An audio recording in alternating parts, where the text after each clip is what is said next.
Over the summer, myself and the detectives that I work with at Computer Crimes, we went up to Park City Police Department to help them execute a search warrant on an eBay fraud case. And while we were there, we wandered back to the back where there's a pop machine or candy machine or something, and we're standing there talking, and this guy comes out of the neighboring office space.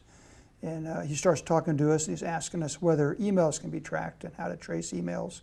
So, you know, we're very customer-oriented, so we want to be very helpful. So we explained all the details about how, yeah, if you send us an email, that we're going to track it down.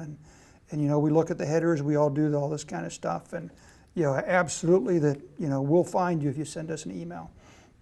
So later on, after the arrest of Dennis Rader, and one of the guys was there with me, Brett, he gets to thinking about that. And he says, you know, when we remember that guy, is that was this guy, that was Dennis Rader, who was up there at the time.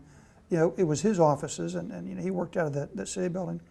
And so he was actually the guy that, you know, while we were up there to do the search warrants, was asking us questions on how we would track an email if someone sent us an email. So, you know, it's just kind of ironic and likely that he was actually querying that because he wanted to know if, you know, if he sent the news media, the police department, an email on behalf of BTK, whether we'd be able to track him. So we assured him under no uncertain terms that yes, we would find him if he sent us an email.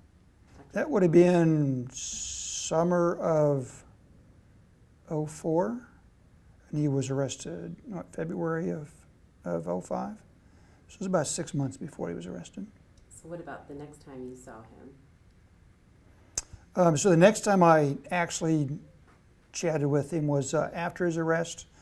We were at the FBI offices, and he had been you know, finished with the interviews and everything, and we're getting ready to take him over to the jail and book him.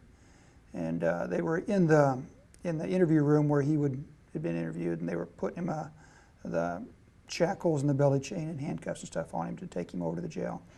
And I had been out on search warrants the whole time since the arrest because we had several locations where we were doing search warrants.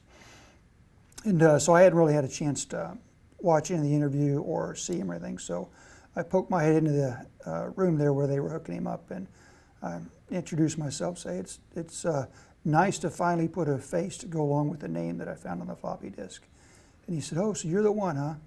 I said, yeah. And so we chatted back and forth for a moment. He made a comment that if he ever escaped, if he ever got out of there, he'd have to find me and stuff my mouth full of a case of floppy disks. And at the end of that, then he said that he'd be interested. He said was sure I had some secrets to tell, so he'd be interested in getting with me and sharing secrets at some point. Yeah, the ironic part is that at the time he sent us the floppy disk, that was actually technology that was very much on its way out.